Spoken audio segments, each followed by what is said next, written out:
Hey, Ty Brady here with Brady Insurance Marketing in the Ty Brady Way, one of the nation's largest field marketing organizations that helps independent agents achieve a 6- and 7-figure income with the systems and strategies that I'm going to talk about with you today. Welcome back to another episode of the Ty Brady Way, and today I have Casey Majors with me. I've been trying to get this guy on my show for a while. And, we finally connected today. He had to drive a couple hours in the snow, but hey, you made it, right? Yep. So, Casey, there's a few questions I'll ask, but primarily I'd like to find out, and our audience here is, what's your story? Kind of tell us where you're at, and then, from that, get you, where your story is, what you've been able to do, and then basically where do you see it in the next 5 years? And, one of the things I admire your team, you've got some people that are highly educated. I have another manager of mine that has the same thing. I had no idea that you had guys that have master's degrees, bachelor's degrees, and they're like, I have no intention of using them, but I have it just in case. And then they've been able to do and chase their dreams with what you've been able to help them achieve in their industry. So, yeah, anyway, so the time's yours. A little bit about where you've come from and where you're at. Yeah, so I grew up on a cattle ranch. We farmed up in northern Utah. Come from an agriculture background. My mom grew up on a ranch in Wyoming.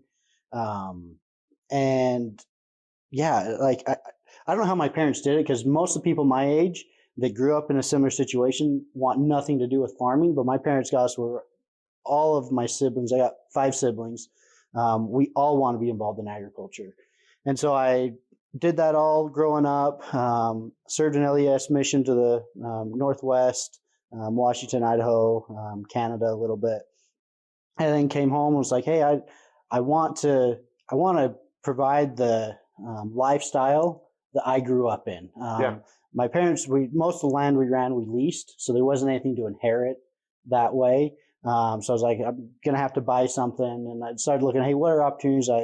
At one point, looked at studying for the LSAT to go to law school. I'd started down the engineering track, going to Utah State for that. Ended up graduating with degrees in accounting and agriculture economics. Had an opportunity while I was going through college to work on the largest cattle ranch in the United States down in Florida, just outside of Orlando. Turned down an opportunity to go back and work for them. Actually, they wanted me to transfer to University of Florida, finish my undergrad and my master's there. Wow. And then go to work for them. You passed that up? I passed that up. Yeah, because when I was a sophomore-ish in college, Brett Bullock, you and I both know, I'd grown up around, they had some acreage out by where I grew up, and we'd help them farm that and work with them. And he'd done insurance, worked with Aflac and did voluntary benefits. And after an experience doing summer sales and realizing that knocking on doors unannounced wasn't for me, but I could see where sales was the way that, hey, I could, control my destiny, essentially. So I started working for him while I was going through college, worked part-time going through school. This was 10, 11 years ago. And so, when that offer came to stay in Florida, every day like today when it's snowing outside, my wife says Florida was nice. We could definitely go back there. But I was looking at what they were offering me and what I thought I could do with insurance at that point, because I'd been in the business about 2 years. About right after I came home for that is when you and I first met. Wow. And thought, hey, maybe I should give this a more, better shot. Mm-hmm. From there, started growing a team because, back on that, I was like, well, I can go to work for them and be involved in agriculture, do what I've always wanted. But I was saying, I want to do something where I'm not working for someone else in agriculture. I want to own my own place. You want to own your own deal. Yep. And so, and I just said, like, insurance or something sales is going to do that. I've already got the insurance license. Let's push that. And came home, graduated from college, started pushing it really hard. I started building a team. You've talked to several of my agents. It wasn't very easy just to know. I mean, it took some convincing. Because we played with the Medicare stuff for like 2 years. And Brett was like, I'm doing really good. I just don't see the need. And I'm like, I said, I kept telling, here's the vision. Here's the vision. Here's where it's going. And I am so glad. In fact, I had a conversation with him a couple of days ago. I said, I'm so glad that you allowed, because he could have shut it down, right? That he would have allowed his team that wanted to sell Medicare to sell Medicare. And because a lot of your team members I've interviewed, and they are highly successful. Yeah. So we met Ty. We kind of played with Medicare for a year or two. And then I was just looking at my opportunities going forward and said, hey, I think Medicare's the place to do it. So we started putting a lot of effort, a lot of time, growing a team, and it's just grown from there. We've had 30-something, 35, 40-ish very successful agents. I love the stories. Which is you have an agent that there was so much money deposited in the account, the wife was afraid to spend it, that it was going to get taken back. Yeah. She'd never seen that kind of money in an account, and she was absolutely just like freaked out of her mind. Yeah. Like, what am I going to do? Yeah. Like, I've got this isn't real. I have one agent that, so he'd been a meat inspector his whole career. Well, he'd worked for Utah State and some of their ag stuff, and then worked as a meat inspector at a local kill plant. Wow. Retired 65, was on a federal plan, called me and said, I'm sick of all these Medicare people.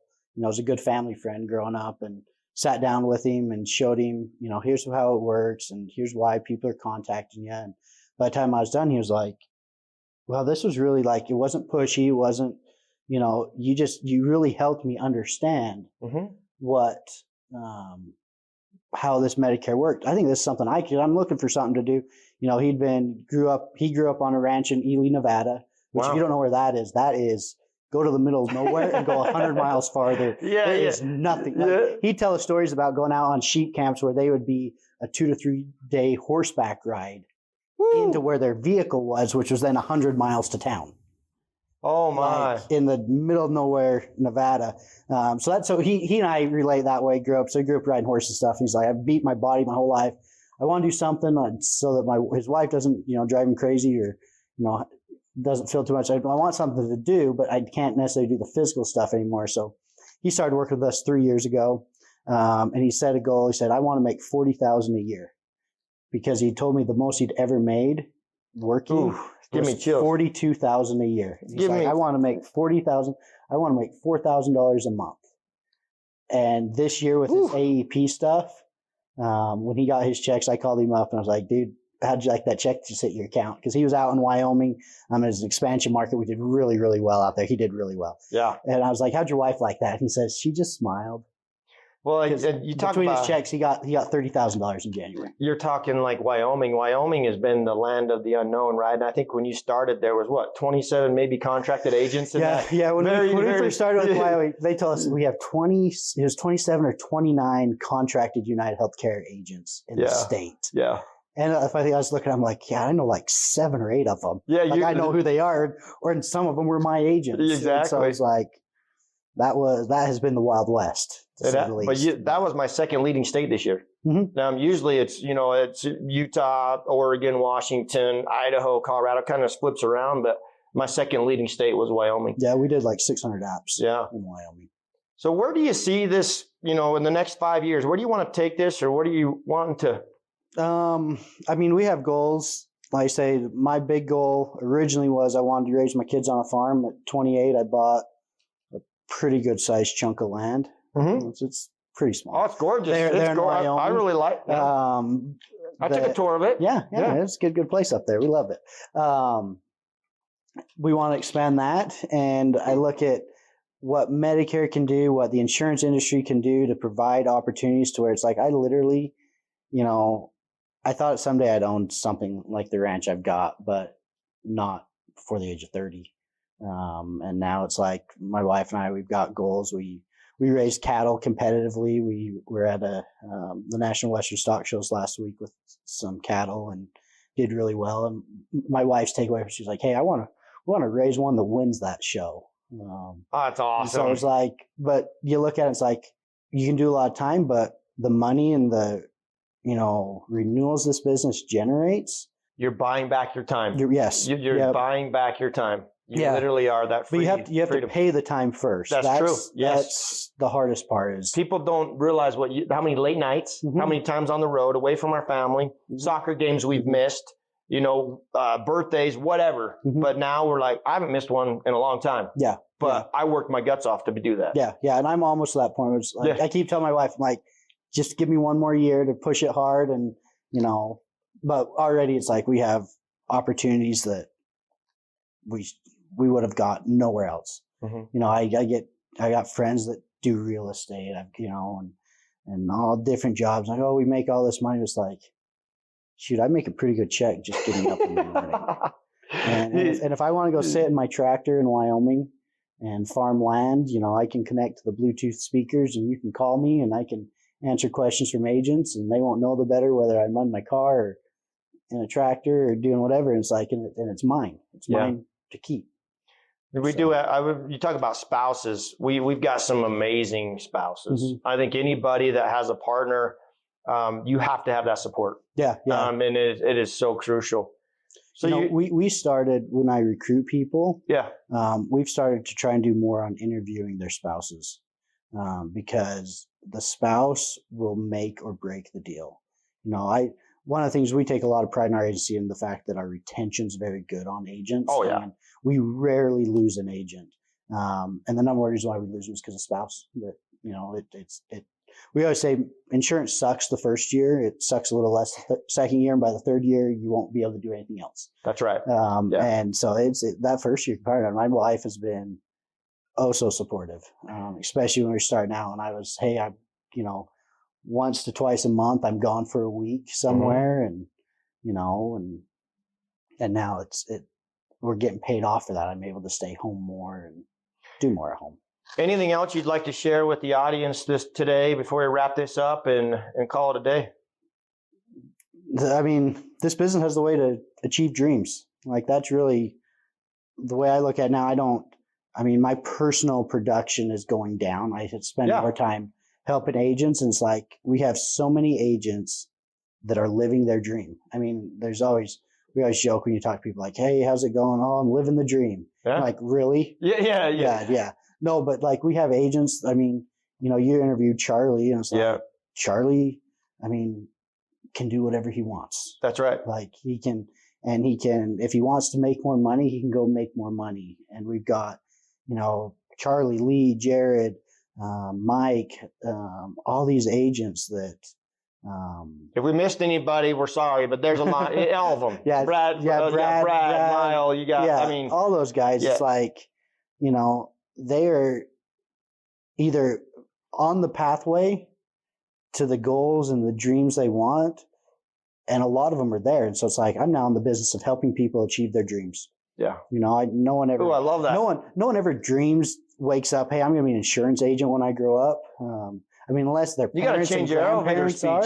Yeah. Yeah. It's like you guys are liars. Yeah. But it's like, man, this business, I get to help people. You think about how often, this last AEP, I was thinking about driving down here today. I had 7 or 8 people that by the time we're done at their point were crying with me. Cause it's like, I didn't know where to go. They're in Wyoming. There's nothing, no support. They didn't know what they could do. And you sit down and you explain how Medicare works, and they come away and like they're in tears when you're done. Like, I can pay my bills. We had one agent tell a story this year about someone that had been eating oatmeal for the last, for 2 to 3 meals a day for the last couple of years because they couldn't afford meat. And the Wyoming plan out there brought in a decent plan that gave $105 for healthy foods. And they went and bought the guy a ribeye steak. Couldn't believe that they could actually they're skeptical, like, this isn't going to work. And get fresh fruits and vegetables. Go get a ribeye. Like you need a ribeye. It's been a long time. And it's like, man, we make a difference. So it's like, is Medicare my dream job? Is insurance a dream job? No, but it makes dreams come true. And because of that, something I enjoy doing. I enjoy getting up every day and helping agents succeed. It is definitely, your dream job was to own a farm, agriculture. You've been able to do that, but you achieved it through a platform of helping people aging into Medicare. Oh, I like that. You got to change that elevator speech. I mentioned that just a second ago, but I help people achieve their dreams. And that's truly the impact that we're able to do. And I think people like you and I and people that have done it, they know that everybody has that potential. And it's, can we bring the best out of them? Can we help them? Can we, get them inspired? Can we trust and invite and all those things? What a wonderful deal. Casey, thanks so much for coming in today and sharing your story. And as always, share, like, and subscribe, and catch us on the next one. Thank you for listening to another episode of the Ty Brady Way. As always, share, like, and subscribe. Go to Instagram at ty.r.brady. And as always, love hearing from you. And let me know what you want to learn on the show or what you'd like me to bring up on the show. Thanks. You can find the Ty Brady Way on Instagram as well as Facebook. To stay connected with giveaways and Ty himself, go ahead and follow at ty.r.brady on Instagram as well as Facebook. This podcast was recorded, edited, and produced by Whitney Face Media Marketing. The theme music is an excerpt from Hot Chicken of the Woods by Isaac Joel.